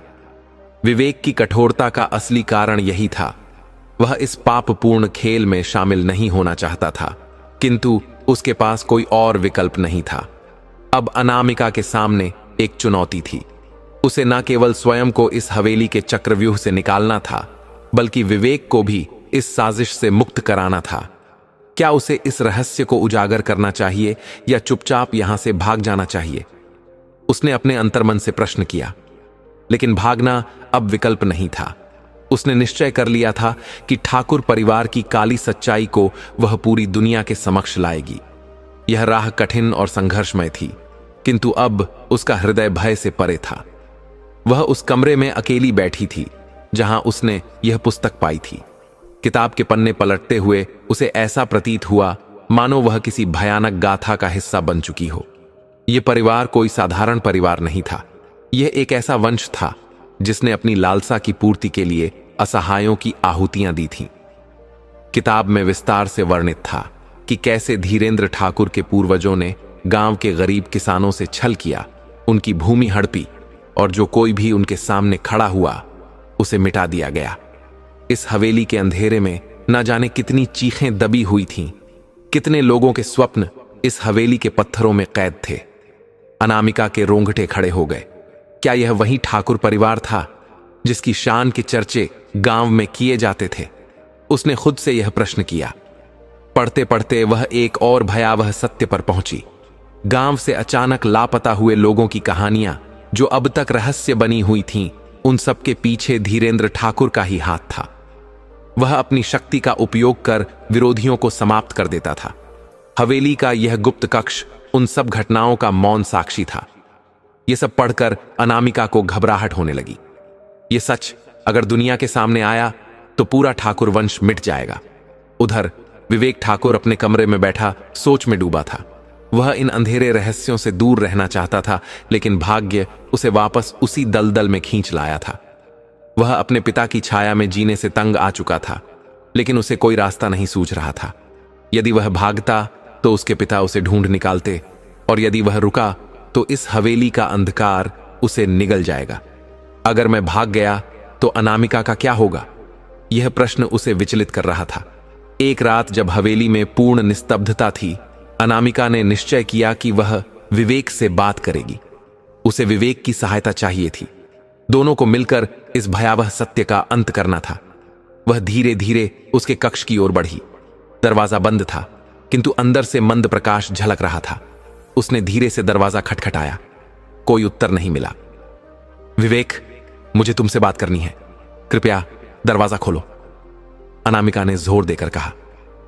कुछ क्षणों बाद दरवाजा खुला। विवेक की आंखों में झुंझलाहट और क्रोध झलक रहा था। तुम क्या चाहती हो? उसने कठोर स्वर में पूछा। मुझे सब कुछ पता चल चुका है विवेक, अनामिका ने दृढ़ता से कहा। तुम्हारे पिता के गहरे रहस्य, उनके अतीत के अंधेरे पन्ने, सब कुछ। लेकिन तुम क्यों मौन हो? तुम क्यों यह सब सह रहे हो? विवेक की आंखों में एक अनोखी चमक उभरी। उसने अनामिका की बात सुनी, लेकिन उसकी आंखों में कोई कोमलता नहीं थी। वह क्षण भर शांत रहा और फिर बोला, यह तुम्हारे समझने से परे है। यह केवल मेरे पिता का खेल नहीं है, पूरा परिवार इसमें जकड़ा हुआ है। अगर मैंने कुछ किया तो सब नष्ट हो जाएगा। लेकिन तुम यह जानते हुए भी चुप रहोगे? अनामिका ने प्रश्न किया। तुम्हें खुद को और मुझे इस जाल से मुक्त कराना होगा। यह अन्याय है। विवेक ने कुछ क्षण चुप रहकर विचार किया। फिर वह बोला, यदि तुम इस सच्चाई को जानना चाहती हो तो उसके परिणाम भुगतने के लिए भी तैयार रहो। जैसे जैसे रातें बीतती गईं, अनामिका ने हवेली में कुछ अजीब घटनाओं का अनुभव करना शुरू कर दिया। कभी कभी उसे ऐसा लगता जैसे हवेली की गहराइयों से किसी की चीखें गूंज रही हों। रात के अंधेरे में जब वह सोने का प्रयास करती तो कोई अदृश्य साया उसकी उपस्थिति को महसूस कराता। एक रात जब अनामिका अपने कमरे में थी, उसे दरवाजे के बाहर किसी के चलने की आहट सुनाई दी। उसने दरवाजा खोला किंतु गलियारा सूना था। फिर भी वहां की हवा में एक अजीब सा भय समाया हुआ था। ऐसा प्रतीत हो रहा था कि इस हवेली में कोई अदृश्य शक्ति जागृत है जो प्रतिशोध की अग्नि में जल रही हो। कुछ ही दिनों बाद धीरेंद्र ठाकुर ने अनामिका को अपने कक्ष में बुलाया। उसे पहले से ही भान हो चुका था कि अनामिका ने कुछ गहरे रहस्यों को उजागर कर लिया है। तुम इस हवेली की बहू हो, धीरेंद्र ने गंभीर स्वर में कहा। तुम्हें यहां रहना होगा, लेकिन याद रखना, यहां जो कुछ होता है वह तुम्हारे समझने योग्य नहीं है। यदि तुमने अधिक जानने का प्रयास किया तो परिणाम अच्छे नहीं होंगे। धीरेंद्र की चेतावनी स्पष्ट थी, किंतु अनामिका के हृदय में अब भय के स्थान पर क्रोध भर चुका था। मैं तुम्हारी सच्चाई को सबके सामने लाकर रहूंगी, उसने मन ही मन निश्चय किया। धीरे धीरे विवेक और अनामिका के मध्य की दूरी कम होने लगी। दोनों ने यह निर्णय लिया कि अब समय आ गया है कि इस भयावह सत्य को उजागर किया जाए। विवेक ने साहसिक निर्णय लिया कि वह अपने पिता के विरुद्ध खड़ा होगा। हमें यह सब बहुत सावधानी से करना होगा, विवेक ने कहा। यदि मेरे पिता को हमारी योजना का आभास हो गया तो हम समाप्त हो जाएंगे। हवेली का वातावरण अब और भी अधिक रहस्यमय और भयावह हो चुका था। हर कोने में एक अदृश्य भय व्याप्त था, परंतु अब विवेक और अनामिका ने ठान लिया था। धीरेंद्र ठाकुर के पापों का अंत निश्चित था। रात के स्याह साए में जब सृष्टि मौन थी और वायु भी मंद गति से प्रवाहित हो रही थी, विवेक और अनामिका निःशब्द कदमों से धनपाल सिंह के घर पहुंचे। समस्त वातावरण अंधकार में लिपटा हुआ था, परंतु धनपाल सिंह अब भी जागृत थे। वे अपने कक्ष में बैठे कुछ प्राचीन दस्तावेजों का अवलोकन कर रहे थे। जैसे ही विवेक और अनामिका ने भीतर प्रवेश किया, धनपाल सिंह के हृदय में जिज्ञासा जागी और वे चकित होकर बोले, तुम दोनों यहां इस समय कैसे आए? क्या कोई गंभीर विषय है? विवेक ने अपनी वाणी को संयमित रखते हुए कहा, मुखिया जी, हमें आपकी सहायता की परम आवश्यकता है। हमें कुछ ऐसे सत्य ज्ञात हुए हैं जो आपको भी विस्मित कर देंगे, किंतु यह गुप्त रहना आवश्यक है, अन्यथा संकट गहरा सकता है। धनपाल सिंह ने गंभीर स्वर में उत्तर दिया, क्या यह सब धीरेंद्र ठाकुर के विषय में है? मैंने भी उनके बारे में बहुत कुछ सुना है, किंतु क्या तुम उनके विरुद्ध खड़े होने का साहस रखते हो? विवेक ने निडरता से सिर हिलाया। हां मुखिया जी, मैंने उनके क्रूर खेल को निकट से देखा है और अब इसे समाप्त करने का समय आ गया है। धनपाल सिंह की दृष्टि अतीत में खो गई। वे धीरे धीरे उन घटनाओं को स्मरण करने लगे जब उन्होंने ठाकुर परिवार के विरुद्ध आवाज उठाई थी। वे बोले, विवेक, वर्षों पूर्व जब मैं और तुम्हारे पिता मित्र थे, तब भी मैंने उनके भीतर लोभ और क्रूरता का अंकुर देखा था। वे सदैव शक्ति और धन के पीछे भागते रहे। उन्होंने निस्सहाय किसानों की भूमि छीन ली और जो भी उनके सामने खड़ा हुआ उसे विनष्ट कर दिया। उन्होंने एक गहरी श्वास ली और आगे कहा, मुझे स्मरण है जब कुछ किसानों ने एकजुट होकर अपने अधिकारों की रक्षा करने का संकल्प लिया, तब वे एक एक करके अदृश्य हो गए। आज तक उनका कोई भी समाचार नहीं मिला। अनामिका स्तब्ध होकर बोली, क्या वे किसान इसी हवेली में लाए गए थे?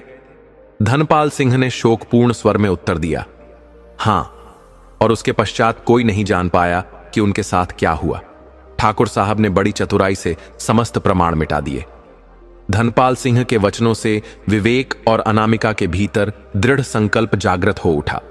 अब वे अपने उद्देश्य को तीव्र गति से आगे बढ़ाने के लिए कृत संकल्प थे, किंतु वे जानते थे कि यह कार्य अत्यंत जोखिम भरा है। धीरेंद्र ठाकुर के पास असीम शक्ति थी और यदि उन्हें इस षड्यंत्र का आभास हो गया तो वे किसी भी सीमा तक जा सकते थे। धनपाल सिंह ने संकल्पित होकर कहा, मैं गांव के कुछ और साहसी व्यक्तियों को एकत्रित करूंगा जो ठाकुर परिवार के विरुद्ध खड़े होने का साहस रखते हैं, किंतु यह कार्य अति गोपनीय रखना होगा। एक भी चूक विनाशकारी हो सकती है। इस बीच हवेली में कुछ असामान्य गतिविधियां होने लगीं, जिससे धीरेंद्र ठाकुर सतर्क हो गए। उन्हें अनुभव हुआ कि विवेक और अनामिका के मध्य कोई गूढ़ योजना चल रही है। एक दिन उन्होंने विवेक को अपने कक्ष में बुलाया और कठोर स्वर में कहा, तुम मुझसे कुछ छिपा रहे हो। विवेक, यह मत समझो कि मैं अज्ञानी हूं। मैं जानता हूं कि यहां कुछ गुप्त रूप से घटित हो रहा है। विवेक ने धैर्यपूर्वक उत्तर दिया, पिताजी, आप जो सोच रहे हैं वह असत्य है। मैं कुछ भी नहीं छिपा रहा हूं। धीरेंद्र ठाकुर की आंखों में क्रोध की ज्वाला जल उठी। उन्हें भान हो गया कि कोई बड़ा षड्यंत्र रचा जा रहा है, परंतु वे यह समझ नहीं पाए कि विवेक और अनामिका क्या योजना बना रहे हैं। उन्होंने अपने सेवकों को आदेश दिया कि वे चौकसी बढ़ा दें और विवेक एवं अनामिका पर निरंतर दृष्टि रखें। हवेली के प्रत्येक कोने में पहरेदार तैनात कर दिए गए, जिससे किसी भी संदिग्ध गतिविधि को तुरंत रोका जा सके। यह परिस्थिति विवेक और अनामिका के लिए एक नई चुनौती थी। अब उन्हें अपनी हर गतिविधि को अति सावधानी से संपन्न करना था। वे रात्रि के अंधकार में, जब संपूर्ण हवेली निद्रा में मग्न होती, अपनी योजना पर विचार विमर्श करते। एक भी चूक संपूर्ण प्रयास को विफल कर सकती थी। इसी संकट की घड़ी में कमला, जो हवेली की सबसे प्राचीन सेविका थी, उनके पक्ष में खड़ी हो गई। उसने कहा, बहू रानी, मैं आपकी सहायता करूंगी। मैंने इस हवेली में वर्षों तक अनगिनत क्रूरताएं देखी हैं। अब समय आ गया है कि इस अत्याचार का अंत किया जाए। कमला ने उन्हें एक गुप्त मार्ग के विषय में बताया। इस हवेली के नीचे एक प्राचीन सुरंग है जो बाहर तक जाती है। यह सुरंग वर्षों पूर्व ठाकुर साहब के गुप्त कार्यों के लिए प्रयुक्त होती थी। विवेक और अनामिका के हृदय में एक नवीन आशा का संचार हुआ। उन्होंने सोचा कि इस सुरंग का उपयोग कर वे महत्वपूर्ण प्रमाण एकत्र कर सकते हैं और ठाकुर परिवार के घृणित कृत्यों को उजागर कर सकते हैं। कमला ने गूढ़ स्वर में कहा, इस सुरंग में ऐसे कई रहस्य छिपे हैं जिन्हें ठाकुर साहब ने कभी बाहर आने नहीं दिया। यदि तुम इस सुरंग तक पहुंच सको तो न्याय का द्वार खुल सकता है। विवेक ने गहनता से कमला की बात सुनी और दृढ़ता से उत्तर दिया, यदि यह सुरंग हमें सत्य तक पहुंचाने में सहायक हो सकती है तो हमें इसे खोजना ही होगा, किंतु यह अत्यंत जोखिम भरा कार्य है। यदि पिताजी को पता चल गया तो वे हमें नष्ट कर देंगे। अनामिका ने अटल विश्वास के साथ कहा, हमें इसे पूर्ण करना ही होगा, चाहे इसके लिए कोई भी संकट सहना पड़े। अब समय आ गया है कि इस हवेली के सभी रहस्यों से पर्दा उठाया जाए। अगली रात्रि, जब संपूर्ण हवेली निद्रा में डूबी हुई थी, विवेक और अनामिका ने अपने साहस को संचित कर लिया। वे जानते थे कि यह रात उनके जीवन की सबसे महत्वपूर्ण रात होने वाली थी। कमला ने उन्हें हवेली के पिछले हिस्से में स्थित एक निर्जन स्थान तक ले जाया, जहां सुरंग का द्वार था। यह स्थान अंधकारमय और भयावह था। वहां दीवारों पर धूल की मोटी परत जमी हुई थी और मकड़ियों के जाले लटके हुए थे। उन्होंने देखा कि वहां एक विशाल लोहे का दरवाजा था जो जंग से ग्रसित और वर्षों से अचल पड़ा हुआ था। विवेक ने संकल्पित होकर उसे धक्का दिया, किंतु वह हिला भी नहीं। कमला ने चिंतित स्वर में कहा, यह द्वार बहुत प्राचीन है, इसे खोलने के लिए अधिक बल की आवश्यकता होगी। विवेक और अनामिका ने अपनी समस्त शक्ति समेटकर उसे खोलने का प्रयास किया। धीरे धीरे वह जंग लगा हुआ दरवाजा चरमराने लगा और फिर एक भारी आवाज के साथ खुल गया। उनके सामने अंधकार में डूबी सुरंग का रहस्यमय मुंह प्रकट हुआ। जैसे ही उन्होंने भीतर कदम रखा, एक ठंडी सिहरन पैदा करने वाली हवा उनके शरीर से टकराई। सुरंग के भीतर का दृश्य भयावह था। हर ओर गहरा अंधेरा पसरा था और केवल एक छोटी सी जलती हुई मशाल की मंद रोशनी उनके मार्ग को प्रकाशित कर रही थी। सुरंग की दीवारें ठंडी और नम थीं, जिनसे एक अजीब सी दुर्गंध उठ रही थी, मानो वहां किसी चीज को वर्षों से बंद रखा गया हो। अनामिका के हृदय में भय की एक लहर उठी, पर उसने अपने आप को संभाला। विवेक भी थोड़ा व्याकुल था, परंतु उसका निश्चय अटल था। वे जानते थे कि इस सुरंग में उन्हें वे प्रमाण मिल सकते हैं जिनकी उन्हें तलाश थी। कुछ दूरी पर एक पुरानी संदूक दिखाई दी जो धूल और जाले से ढकी हुई थी, मानो वर्षों से किसी ने उसे छुआ तक न हो। विवेक ने धीरे धीरे उसे खोला।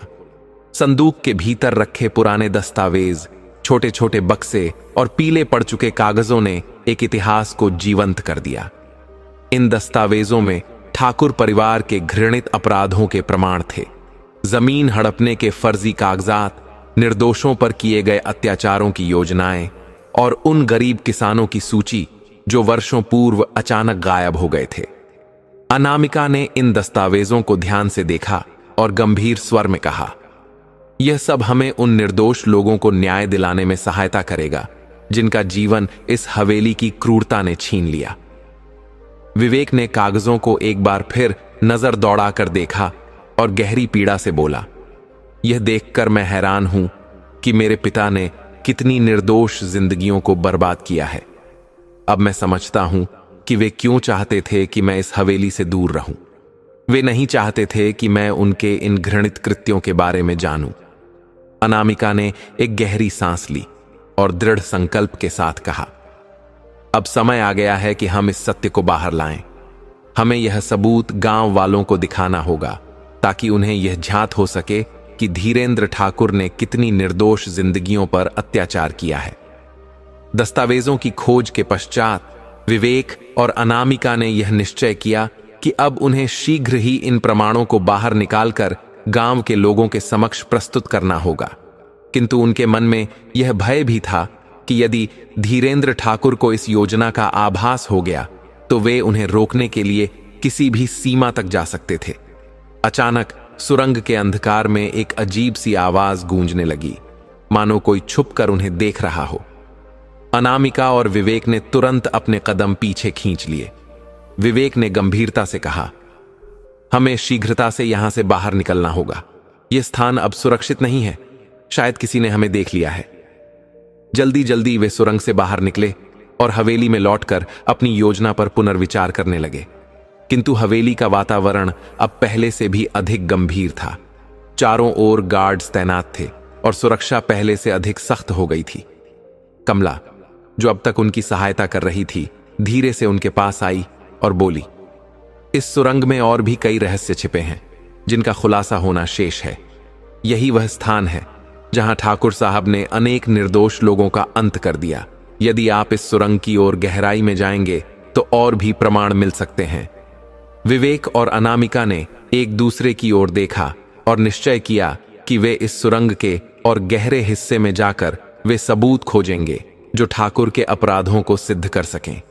किंतु विवेक ने चिंतित स्वर में कहा, यह बहुत जोखिम भरा है। यदि पिताजी को इस बारे में पता चला तो वे हमें समाप्त कर देंगे। अनामिका ने दृढ़ता से सिर हिलाया और कहा, हमें यह करना ही होगा, चाहे इसके लिए कोई भी खतरा उठाना पड़े। अब समय आ गया है कि इस हवेली के अंदर छिपे अंधकार को प्रकाश में लाया जाए। जैसा कि उन्हें भय था वैसा ही हुआ। धीरेंद्र ठाकुर को उनके षड्यंत्र का आभास हो गया था। उन्होंने हवेली के गार्ड्स को आदेश दिया कि वे विवेक और अनामिका पर कड़ी नजर रखें। एक रात जब विवेक और अनामिका अपने कक्ष में थे, अचानक दरवाजे पर दस्तक हुई। बाहर खड़े एक गार्ड ने कठोर स्वर में कहा, ठाकुर साहब ने आपको तुरंत बुलाया है। विवेक और अनामिका ने एक दूसरे की ओर देखा। क्या धीरेंद्र ठाकुर को उनकी योजना का पता चल चुका था? हवेली में अब हर कोने पर नजर रखी जा रही थी। गार्ड्स सतर्क थे, नौकर चाकर चौकन्ने थे। धीरेंद्र ठाकुर अपने गुप्त कक्ष में अपने विश्वस्त गार्ड्स के साथ बैठे थे। दीपक की मंद रोशनी में उनका चेहरा और भी भयानक प्रतीत हो रहा था। उन्होंने गहरी आवाज में कहा, मुझे संदेह हो रहा है कि विवेक और अनामिका कुछ छिपा रहे हैं। हमें यह पता लगाना होगा कि वे किस योजना पर कार्य कर रहे हैं। गार्ड्स ने सिर झुकाकर सहमति जताई। धीरेंद्र ठाकुर ने कठोर स्वर में आदेश दिया, हवेली में चौकसी बढ़ा दी जाए। विवेक और अनामिका को हर समय निगरानी में रखा जाए। यदि वे कोई संदिग्ध हरकत करें तो उन्हें तुरंत मेरे सामने लाया जाए। इस बीच विवेक और अनामिका ने यह निर्णय लिया कि अब विलंब करने का कोई समय नहीं था। उन्होंने सुरंग में पुनः प्रवेश करने का निश्चय किया। यह उनका अंतिम अवसर था। रात्रि के अंधकार में जब संपूर्ण हवेली निद्रा में लीन थी, वे दबे पांव सुरंग के द्वार तक पहुंचे। किंतु इस बार वहां से अजीब सी हल्की हल्की आवाजें आ रही थीं। विवेक ने सावधानी से दरवाजा खोला और एक जलती हुई मशाल लेकर अंदर बढ़े। जैसे ही वे सुरंग में आगे बढ़े, अचानक पीछे से गार्ड्स की आवाजें सुनाई देने लगीं। धीरेंद्र ठाकुर को आभास हो चुका था कि वे वहां गए हैं और उन्होंने अपने गार्ड्स को उनके पीछे भेज दिया था। तेजी से कदम बढ़ाते हुए वे सुरंग के उस हिस्से में पहुंचे जहां पुराने दस्तावेज और प्रमाण छिपे थे। एक और संदूक मिला जिसे खोलते ही वे स्तब्ध रह गए। उसमें और भी महत्वपूर्ण प्रमाण थे। गायब हुए किसानों की सूची, उनके जमीन हड़पने के दस्तावेज और यहां तक कि कुछ हत्या के हथियार भी। विवेक ने दृढ़ स्वर में कहा, अब हमारे पास वह सब है जिसकी हमें आवश्यकता थी। हमें इसे गांव वालों के समक्ष ले जाना ही होगा। अचानक गार्ड्स उनके समक्ष आ पहुंचे और एक घमासान संघर्ष आरंभ हो गया। विवेक और अनामिका ने पूरी शक्ति से उनका सामना किया और अंततः वे सुरंग के अंतिम छोर तक पहुंचे, जहां एक गुप्त द्वार था जो गांव के बाहरी इलाके तक जाता था। वहां से बाहर निकलकर उन्होंने सबूतों के साथ गांव के मुखिया धनपाल सिंह और समस्त ग्रामीणों को सत्य से अवगत कराया। गांव वालों ने जब धीरेंद्र ठाकुर के अपराधों को देखा तो वे क्रोधित हो उठे। जल्द ही पुलिस को बुलाया गया और हवेली पर छापा मारा गया। धीरेंद्र ठाकुर को गिरफ्तार कर लिया गया। इस प्रकार वर्षों से चले आ रहे अत्याचारों का अंत हुआ और गांव में एक नई सुबह का उदय हुआ। विवेक अपने पिता के विरुद्ध संग्राम में विजय प्राप्त करने के बाद अब अपने अतीत और भविष्य को लेकर चिंतित था। एक दिन जब वह एकांत में बैठा अपने विचारों में लीन था, तब अनामिका उसके पास आई। उसने करुणा भरे शब्दों में कहा, तुमने जो किया वह न्याय का मार्ग था। तुम्हारे पिता ने कई लोगों पर अन्याय किया और अब समय आ गया है कि उस अन्याय का अंत हो। तुम्हारे पास एक नई जिंदगी है और इसे सकारात्मक दृष्टि से देखना ही तुम्हारा कर्तव्य है। विवेक ने गहरी सांस ली और कहा, मुझे यह समझ में आता है, किंतु मेरे मन में यह प्रश्न सदैव रहेगा कि क्या मैं एक आदर्श पुत्र रहा? मेरे पिता ने जो किया वह अनुचित था, फिर भी वह मेरे पिता थे। अनामिका ने उसे सांत्वना देते हुए कहा, प्रत्येक व्यक्ति को अपने कर्मों का फल अवश्य मिलता है। तुम्हारे पिता ने जो किया वह उनके कर्मों का परिणाम था। अब हमें आगे बढ़ना होगा और एक नई शुरुआत करनी होगी। अनामिका के शब्दों से प्रेरित होकर विवेक ने मन ही मन यह निर्णय लिया कि वह अपने अतीत के बंधनों से मुक्त होकर एक नए भविष्य की ओर अग्रसर होगा। ठाकुर हवेली, जो कभी गांव का सबसे शक्तिशाली और भयावह स्थान हुआ करती थी, अब धीरे धीरे वीरान और शांत हो गई थी। हवेली के अंदर और बाहर की हलचलें थम चुकी थीं। वहां के गार्ड और नौकर चाकर अब लौट चुके थे। हवेली के कुछ हिस्से धीरे धीरे टूटने लगे थे। गांव के लोग कहते थे कि यह हवेली अब धीरेंद्र ठाकुर के पापों का भार सहन नहीं कर पा रही थी। हवेली की दीवारों में दरारें पड़ चुकी थीं और उसके भीतर दबी कई पुरानी सच्चाइयां अब प्रकट होने लगी थीं। विवेक ने ठान लिया कि वह इस हवेली को संवारने के लिए कोई प्रयास नहीं करेगा। उसने सोचा, यह हवेली मेरे पिता के अन्याय और अत्याचारों का प्रतीक है। मैं इसे ऐसे ही छोड़ना चाहता हूं ताकि लोग इसे देखकर समझ सकें कि अहंकार, लालच और अत्याचार का अंत कैसा होता है। विवेक और अनामिका ने निश्चय किया कि वे गांव के कल्याण के लिए कार्य करेंगे। अब गांव में न्याय की स्थापना करना ही उनकी प्राथमिकता थी। गांव के लोगों के लिए नई योजनाएं बनाई गईं ताकि जो भूमि धीरेंद्र ठाकुर ने अन्यायपूर्वक छीन ली थी, उसे वास्तविक हकदारों को लौटाया जा सके। विवेक और अनामिका ने मिलकर एक न्यायिक समिति का गठन किया, जिसमें गांव के मुखिया धनपाल सिंह और अन्य वरिष्ठ ग्रामवासी शामिल थे। इस समिति का उद्देश्य गरीब और कमजोर लोगों की सहायता करना तथा उनकी छीनी गई संपत्ति को उन्हें पुनः दिलवाना था। धीरे धीरे गांव के लोग विवेक और अनामिका की निष्ठा और सेवा भावना को समझने लगे। वे यह मानने लगे कि विवेक ने अपने पिता के अत्याचारों का अंत कर धर्म के मार्ग को अपनाया है। जब गांव में शांति स्थापित हो गई, तब अनामिका ने अपने जीवन को एक नई दिशा दी। उसने गांव की महिलाओं के सशक्तिकरण के लिए कार्य करना आरंभ किया। उसने निश्चय किया कि वह महिलाओं को शिक्षा, रोजगार और आत्मनिर्भरता के महत्व को समझाएगी, ताकि वे स्वयं के पैरों पर खड़ी होकर अपने जीवन का निर्माण कर सकें। इस प्रकार विवेक और अनामिका ने अपने अतीत के अंधकार से मुक्त होकर सत्य, न्याय और सेवा के प्रकाश में एक नई यात्रा आरंभ की। अनामिका ने गांव की महिलाओं को संगठित कर एक सशक्त समूह का निर्माण किया, जहां वे कृषि, हस्तशिल्प और अन्य लघु उद्योगों में कार्य कर अपनी जीविका चला सकें। उसका स्वप्न था कि गांव की हर महिला आत्मनिर्भर बने और अपने परिवार का आर्थिक रूप से सहयोग कर सके। इस कार्य में अनामिका को अपार सम्मान मिला और गांव की सभी महिलाएं उसे अपनी प्रेरणा मानने लगीं। अब वह केवल ठाकुर हवेली की बहू नहीं, बल्कि संपूर्ण गांव की नायिका बन चुकी थी। विवेक और अनामिका का संबंध भी समय के साथ और दृढ़ होता गया। जहां कभी विवेक अपने पिता की छाया में दबा हुआ अनुभव करता था, वहीं अब वह स्वयं को एक स्वतंत्र और सशक्त व्यक्ति के रूप में देखने लगा था। अनामिका ने उसे वह समर्थन और साहस दिया जिसकी उसे आवश्यकता थी। दोनों ने मिलकर एक नए जीवन की ओर कदम बढ़ाया, जहां वे अपने अतीत के बोझ से मुक्त होकर एक उज्जवल भविष्य की ओर अग्रसर हो रहे थे। अब उनके जीवन में भय का स्थान नहीं था। उनके सामने केवल एक ही ध्येय था, गांव का विकास और वहां के लोगों का कल्याण। ठाकुर हवेली धीरे धीरे वीरान होती जा रही थी। लोग वहां जाने से कतराते थे, क्योंकि उसकी दीवारों में अब भी धीरेन्द्र ठाकुर के पापों की गूंज सुनाई देती थी। विवेक ने दृढ़ निश्चय किया कि वह इस हवेली को गिरवाकर वहां एक विद्यालय का निर्माण करवाएगा, जिससे आने वाली पीढ़ियां शिक्षा प्राप्त कर सकें और अपने भविष्य को संवार सकें। गांववासियों ने भी इस निर्णय की भूरी भूरी प्रशंसा की।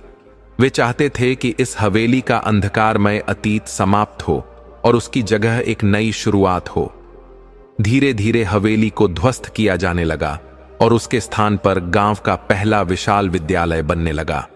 यह विद्यालय गांव के बच्चों के लिए शिक्षा का एक प्रमुख केंद्र बनने वाला था, जहां हर बालक और बालिका अपने सपनों को साकार कर सके। गांव अब पूर्णतः परिवर्तित हो चुका था। जहां एक समय ठाकुर परिवार का भय व्याप्त था, वहां अब न्याय और शांति का साम्राज्य स्थापित हो चुका था। विवेक और अनामिका के प्रयासों ने गांव को एक नई पहचान दी। अब गांव के लोग भयमुक्त जीवन व्यतीत कर रहे थे और चारों ओर सकारात्मक ऊर्जा प्रवाहित हो रही थी। गांव के हर व्यक्ति को समानता और न्याय का अधिकार प्राप्त हो चुका था और वे अपनी शर्तों पर जीवन जीने लगे थे। विवेक और अनामिका के इस अद्वितीय प्रयास ने गांव को एक नया जीवन प्रदान किया। अब गांव में कोई भी अन्याय और अत्याचार का शिकार नहीं था, बल्कि हर कोई समान अधिकारों और स्वतंत्रता का अनुभव कर रहा था। उनका यह कार्य एक युगांतकारी परिवर्तन का प्रतीक बन चुका था, जिसने न केवल गांव के भूतकाल को सुधारा, बल्कि उसकी नींव पर एक सुनहरे भविष्य का निर्माण भी किया। मित्रों, यह कथा अभी यही समाप्त नहीं होती है। अब हम उस गढ़ रहस्य को भी जानेंगे कि अगर राम के पिता दशरथ नहीं थे, तो राम के पिता कौन हैं? दोस्तों, जब आप यह सुनते हैं तो यकीनन आपके मन में बहुत बड़ा सवाल खड़ा होता है और आप हैरान हो जाते हैं। मन में यह भ्रम भी पैदा होता है कि यह कैसे संभव है। आप सोचते होंगे कि यह तो बिल्कुल झूठी बात है, राम दशरथ के पुत्र नहीं हो सकते। आखिर कैसे कोई कह सकता है कि राम दशरथ के पुत्र नहीं हैं? आप जो सोच रहे हैं वह बिल्कुल स्वाभाविक है, लेकिन मैं आपको जो बात बताने जा रही हूं वह भी एक गहरा और दिव्य रहस्य है। यह सच है कि समाज की नजरों में और इस संसार की दृष्टि में भगवान श्री राम दशरथ जी के ही पुत्र माने जाते हैं। लेकिन एक और सत्य है जिसे जानना बहुत आवश्यक है। राम वास्तव में दशरथ के पुत्र नहीं थे। अब आप सोचेंगे कि यह कैसे संभव है, तो आइए इस दिव्य रहस्य को भक्ति भाव से समझते हैं। सभी लोग श्री राम को दशरथ जी का पुत्र मानते हैं और मानना भी चाहिए, क्योंकि यही जग की धारणा है। लेकिन इसके पीछे एक अलौकिक सत्य छुपा हुआ है। अगर आप इस रहस्य को समझना चाहते हैं तो कृपया वीडियो को अंत तक ध्यान से देखें। तभी आपको सच्ची जानकारी प्राप्त होगी कि वास्तव में श्री राम किसके पुत्र थे। मित्रों, यह उस समय की बात है जब अयोध्या के महाराज दशरथ देवताओं की सहायता के लिए स्वर्ग लोक गए हुए थे। देवताओं और राक्षसों के बीच घोर संग्राम चल रहा था। तब देवताओं की विजय सुनिश्चित करने हेतु महाराज दशरथ स्वर्ग में जाकर असुरों से युद्ध करते हैं और अंततः देवताओं को विजय प्राप्त होती है। जब देवताओं को विजय प्राप्त होती है, तब वे महाराज दशरथ से कहते हैं, हे राजन, अब आप अपने लोक लौट जाइए, आप भूतल पर वापस जा सकते हैं। देवताओं की आज्ञा लेकर दशरथ जी पृथ्वी पर लौटने लगे। जब वे अयोध्या की ओर आ रहे थे, तभी रास्ते में उन्होंने एक अद्भुत काले पुरुष को देखा जो अंतरिक्ष में खड़ा था और दशरथ की ओर पीठ किए हुए था। उसे देख दशरथ वहीं रुक गए और बोले, अरे भाई, तुम कौन हो? मेरी ओर मुंह क्यों नहीं कर रहे? क्या तुम नहीं जानते कि मैं वही दशरथ हूं जो देवताओं की विजय के लिए असुरों से लड़ा हूं? क्या तुम मुझे नहीं पहचानते? उस काले पुरुष ने शांति से उत्तर दिया, हे दशरथ, आप मुझसे मत पूछिए कि मैं कौन हूं। आप अपने मार्ग पर चलिए, अपने राज्य को जाइए। मेरा कौन होना आपके लिए जानना उचित नहीं है। लेकिन दशरथ जी अडिग थे। वे बोले, क्यों ना जानूं कि तुम कौन हो? जब सब कुछ ठीक है तो फिर मेरी ओर चेहरा क्यों नहीं कर रहे? क्या मेरी ओर देखने में कोई दोष है? तब वह काला पुरुष बोला, हे राजन, कृपा करके मेरी बात समझिए। आप एक पुण्य आत्मा हैं, धर्मनिष्ठ हैं। मैं आपकी ओर नहीं देखना चाहता क्योंकि मेरी दृष्टि अत्यंत भारी है। यदि मैं आपकी ओर देखूं तो अनर्थ हो सकता है। अतः कृपा करके अपने मार्ग पर बढ़ जाइए। लेकिन दशरथ जी ने फिर भी आग्रह किया, हे भाई, बताइए तो सही, ऐसी क्या बात है? आप मेरी ओर दृष्टि क्यों नहीं डालना चाहते? आप कौन हैं? ऐसा मुझ में क्या दोष है जो आप मेरा मुख नहीं देखना चाहते? और फिर वह काला पुरुष बोला, हे दशरथ, अब लगता है कि तुम बिना पूछे यहां से जाओगे नहीं। तुम जिद कर रहे हो, और जब जिद कर ही रहे हो तो सुनो, मैं शनिदेव हूं और इसलिए मैं अपनी दृष्टि तुम्हारे ऊपर नहीं डालना चाहता क्योंकि तुम एक धर्मात्मा राजा हो। तुमने देवताओं की ओर से युद्ध किया, उन्हें विजय दिलाई। तुम परोपकारी हो, मैं जानता हूं, तुम महान हो। लेकिन मेरी दृष्टि बहुत भारी है। यदि मैंने तुम्हारे ऊपर अपनी दृष्टि डाल दी तो तुम्हारे साथ कुछ भी अनहोनी हो सकती है।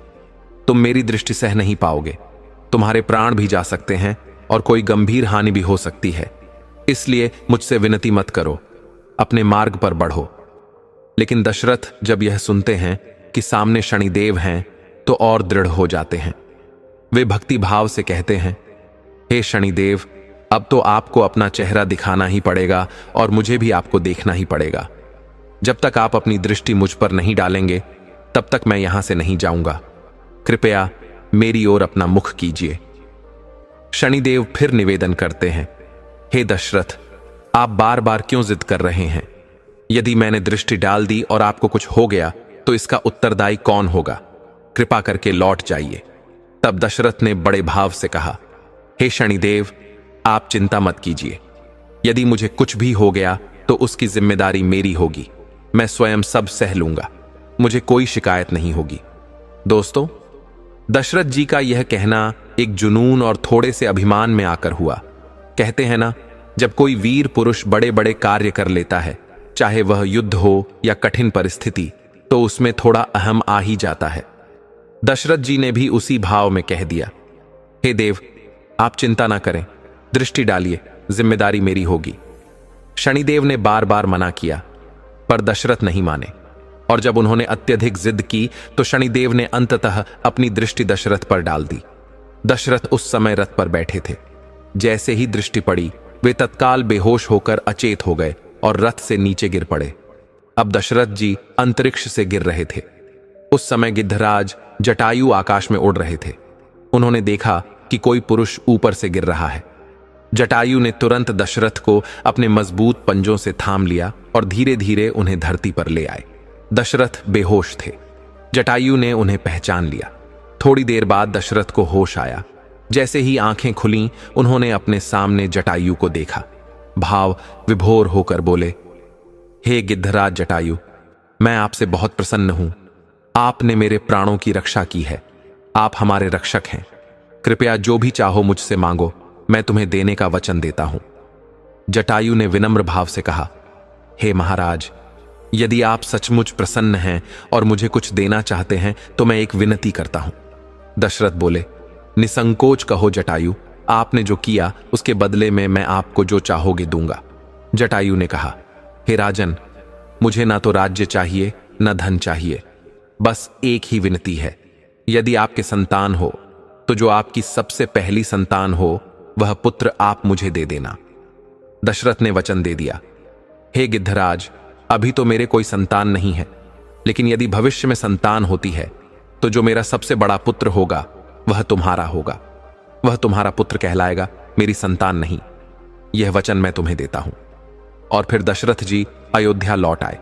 समय बीता और फिर श्री राम का जन्म हुआ। जब राम जी प्रकट हुए तब दशरथ जी ने वचन याद किया और गिद्धराज जटायु को बुलवाया। उन्होंने कहा, हे गिद्धराज, यह लो हमारा बड़ा पुत्र राम। जैसा वादा किया था मैं आपको उन्हें सौंप रहा हूं। यह अब तुम्हारा पुत्र है। जटायु ने शांत भाव से उत्तर दिया, हे महाराज, अभी समय नहीं आया है। मैं समय आने पर अपने पुत्र को ले जाऊंगा। फिलहाल आप इसका पालन पोषण कीजिए। दशरथ जी ने कहा, ठीक है। उसके बाद प्यारे साथियों, गिद्धराज जटायु वहां से चले गए और राजा दशरथ श्री राम जी का पालन पोषण करने लगे। इस प्रकार जो श्री राम थे वे दशरथ जी के नहीं बल्कि जटायु जी के पुत्र हुए। रामचंद्र जी जो इस धरती पर मर्यादा पुरुषोत्तम के रूप में अवतरित हुए, वे वास्तव में जटायु जी की अमानत थे। एक धरोहर थे जिसे दशरथ जी ने बहुत सहेज कर रखा। दशरथ जानते थे कि हमारे जो बड़े पुत्र हैं श्री राम, वह हमारे होकर भी हमारे नहीं हैं, वह जटायु के पुत्र हैं, क्योंकि उन्होंने वचन दिया था। अब आपके मन में यह शंका आ रही होगी कि ऐसा कैसे हो सकता है, तो आइए मैं आपको कुछ प्रमाण बताता हूं। जब महर्षि विश्वामित्र को यह ज्ञात हुआ कि राम का अवतार हो चुका है, तो वे सीधे अयोध्या पहुंचे। वहां जाकर उन्होंने दशरथ जी से कहा, हे अवध नरेश, मुझे आपके बड़े पुत्र राम की आवश्यकता है। उस समय दशरथ जी के 4 पुत्र थे, राम, लक्ष्मण, भरत और शत्रुघ्न। लेकिन जब विश्वामित्र जी ने केवल राम को मांगा, तब दशरथ जी व्याकुल हो उठे। वे राम को देने से मना करने लगे। अब तुलसीदास जी ने इस प्रसंग को सुंदर चौपाइयों में व्यक्त किया है। दशरथ ने कहा, मैंने 4 सुत पाए, परंतु हे ब्राह्मण देव, आपने जो मांग की है वह विचार कर नहीं की। वे कहते हैं, मेरे लिए यह 4 पुत्र प्राणों से भी प्यारे हैं, लेकिन राम को देना वह मुझसे नहीं हो पाएगा। तुलसीदास जी लिखते हैं, सब सुत मोहे प्राण की नाई, राम देत न बने घोसाई। यानी मेरे लिए सब पुत्र समान हैं, लेकिन राम को देते समय मेरा हृदय कांप उठता है, मैं उन्हें नहीं दे सकता। अब साथियों, सोचने वाली बात है, आखिर ऐसा क्यों? जब 4 पुत्र प्राण प्रिय हैं, तो फिर राम को ही क्यों नहीं दे पा रहे? इसका कारण यही था कि श्री राम जटायु की धरोहर थे, दशरथ के पास रखी हुई एक अमानत थे, और कोई भी ईमानदार व्यक्ति कभी किसी की अमानत किसी और को कैसे दे सकता है? जैसे कोई आपका मित्र अपनी कीमती चीज आपके पास रख जाए और कोई तीसरा व्यक्ति आकर उसे मांगे, तो आप यही कहेंगे ना, यह हमारी नहीं, किसी और की चीज है, हम नहीं दे सकते। बस वैसा ही दशरथ ने भी कहा, राम को देते हुए मुझे नहीं बनता, क्योंकि वह मेरा नहीं, किसी और की अमानत है। अब आइए एक और प्रमाण की ओर चलते हैं। जब राम को वनवास हुआ, वे माता सीता और लक्ष्मण के साथ वन को चले गए। भरत और शत्रुघ्न घर पर रह गए। कुछ समय बाद राजा दशरथ का स्वर्गवास हो गया। अब हमारे हिंदू धर्म में परंपरा है, पिता के देहांत पर मुखाग्नि सबसे बड़े या सबसे छोटे पुत्र द्वारा दी जाती है। अब राम तो घर पर थे नहीं, वन में थे। सबसे छोटा पुत्र शत्रुघ्न था, तो दाह संस्कार शत्रुघ्न को करना चाहिए था, लेकिन किया किसने? भरत ने। अब सोचने की बात है, भरत को यह अधिकार क्यों मिला? क्योंकि भरत वास्तव में दशरथ के बड़े पुत्र थे, और उधर जो राम थे वे दशरथ के नहीं बल्कि जटायु के पुत्र थे। यही कारण था कि भरत ने अपने पिता दशरथ का दाह संस्कार किया, और जब जटायु जी की मृत्यु हुई, जिनके अपने घर परिवार में बहुत सारे पुत्र थे, तो अंतिम संस्कार किसने किया? राम ने। क्यों? क्योंकि राम जटायु के वचनबद्ध पुत्र थे। दशरथ से लिया गया वचन पूर्ण हो चुका था। राम ने जटायु को कंधा दिया, उन्हें मुखाग्नि दी। यह उनके पुत्र होने का सबसे बड़ा प्रमाण है। अब मित्रों, तुलसीदास जी की इन चौपाइयों और घटनाओं को अगर हम श्रद्धा से, भक्ति से और थोड़े गहरे भाव से देखें, तो यह साफ समझ में आता है, राम जी वास्तव में दशरथ जी के नहीं बल्कि जटायु जी के पुत्र थे। दशरथ के घर वे एक धरोहर बनकर आए थे, एक अमानत थे। उधर भरत ने दशरथ का संस्कार किया, इधर राम ने जटायु का। तो मित्रों, आशा है यह दिव्य जानकारी आपके हृदय में उतर गई होगी।